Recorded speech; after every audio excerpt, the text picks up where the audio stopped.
here today at Mike's Bikes in Portishead to demonstrate how to pack a road bike in a Velovault bike box. The first bike we're going to demonstrate today is a 56cm road bike. The first thing to do is to check it's going to fit in the box. The important measurements that you're going to need are from the bottom of the chainring to the top of the saddle.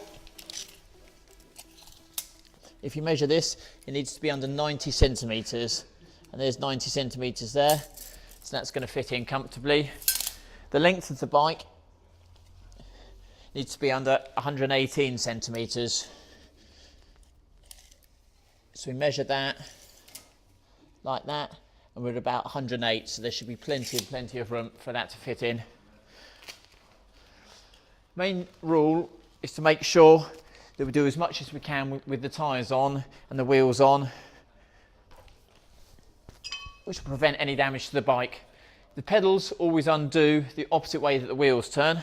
Okay, taking the pedals off, put the spanner on. It's always easier having the crank horizontal and facing forward, and then just push down like that, undoes the pedal. If they're nicely greased and you keep your bike in good order, you should be able to do the rest of it just with your fingers, like so.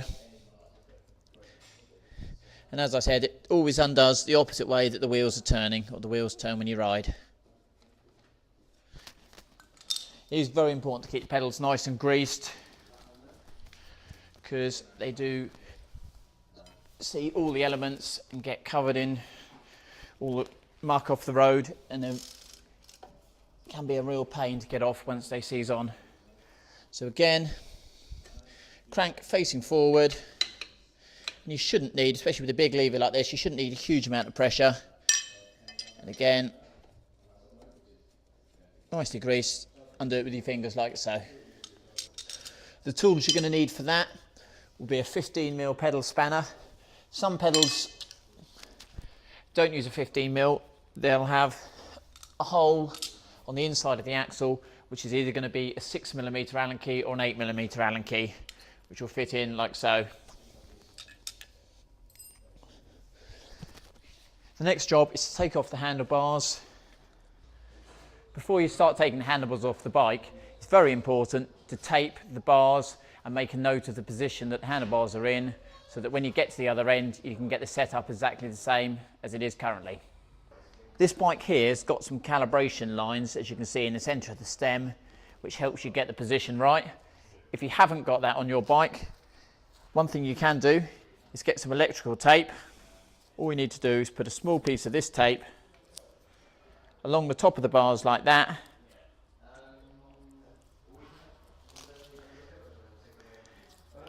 and then you can get a pen and just mark where the stem clamps with a little arrow.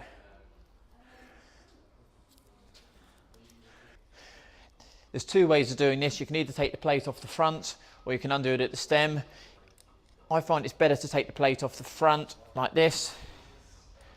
The reason for that is that you don't have to adjust the preload on the bearings, and there's no chance of damaging the bearings.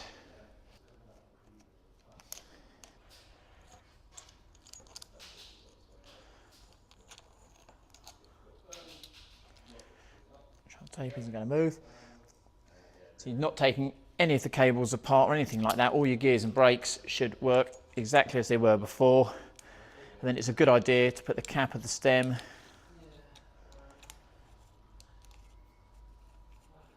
straight back on, and just tighten up the bolts nice and tight, because you don't want that rattling off in the box and getting lost or losing the bolts or the washers or anything like that.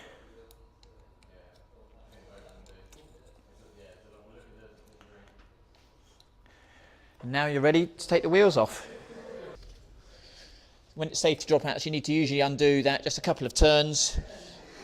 If you've got caliper brakes, you'll probably need to undo the little lever to let the wheels drop out, or if they're Campag brakes, you undo it here just to allow the brakes around the tyres. With disc brakes like this, you don't need to. To take the rear wheel off, it's always easier to do in the smaller sprocket at the back. So with that, you can just shift it down to the smaller sprocket, turn the pedals.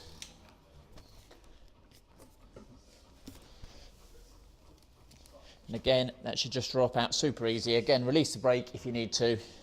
And then here, just pull the derailleur back. That's both wheels out. The bike sits in with the chain set downwards. So the chain ring's at the bottom like that. As we measured earlier, we know it's going to fit. If you did want to take the seat post out, it can fit here using that strap. But this bike, 56 centimetres, so it's an average size bike, fits in very comfortably with the seat post in place. The Velcro straps, I've got the nice soft bit of the Velcro on the inside.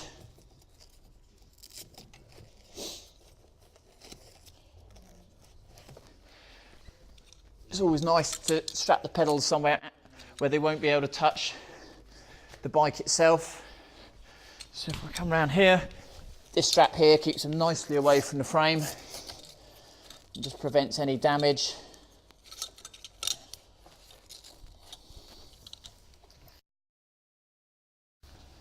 The next thing to do is to put the wheels into the box. The airlines always insist that you take the air out of the tyres. So just undo the valve, deflate the tyres. These are supposed to be fully deflated.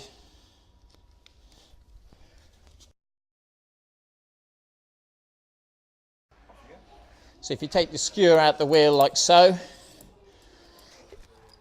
the rotors themselves are very easy to damage, so that's why you should always put the rotor to the inside of the box. As I mentioned, we've got a sticker here which shows you the two mounting points. Generally, you'll use the outside mounting point, which is what we're using here. The outside point gives maximum room all the way around the tyre, which means you can use 29er mountain bike tyres, or you can use a great big touring tyre on your road bike, and the size won't be an issue.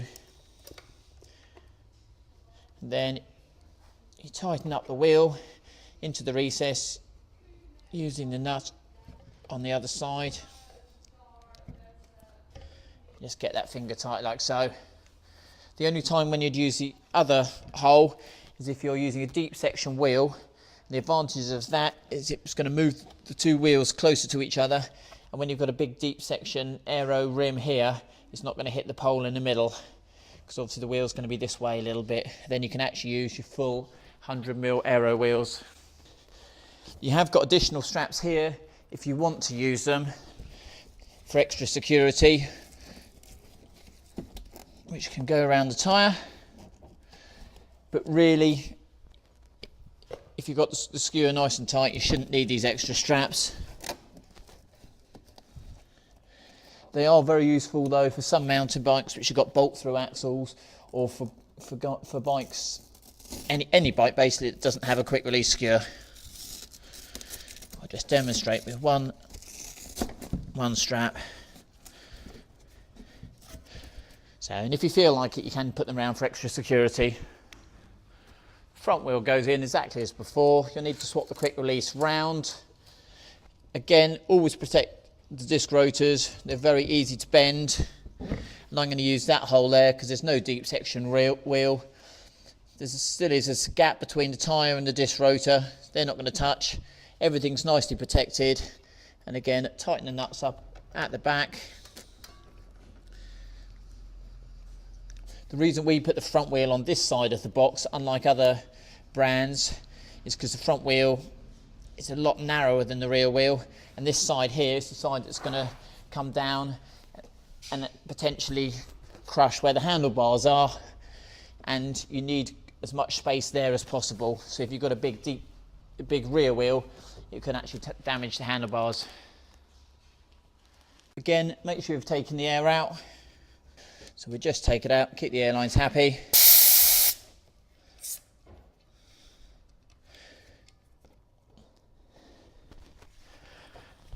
There we are, nearly ready to go.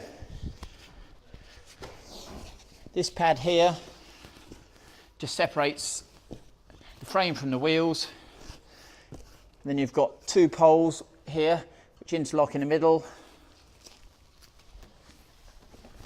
As that drops down like so. Sometimes the straps just need a bit of tidying up.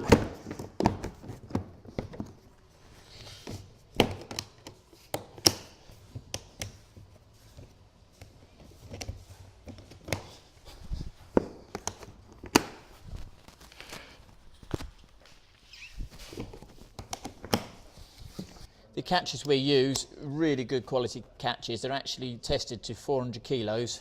And as that shuts like that, it's got a nice little safety catch. So that's, first of all, it's in a nice recess and bags sliding along it aren't going to hit it. There's nothing that can snag that open, and then to undo it, you just do the safety catch down, and the catch comes out.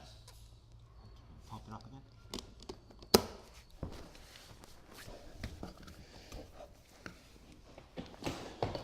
So most of the catches are what we call a safety catch, so that won't get snagged open by the airlines. You need to just push that little lever before you open it.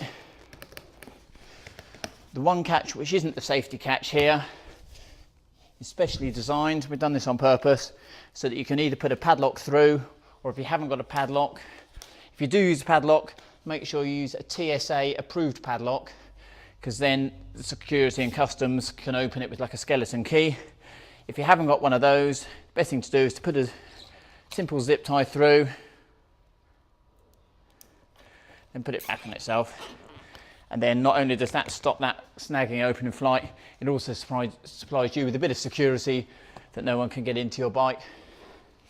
And then you can go off on your holidays.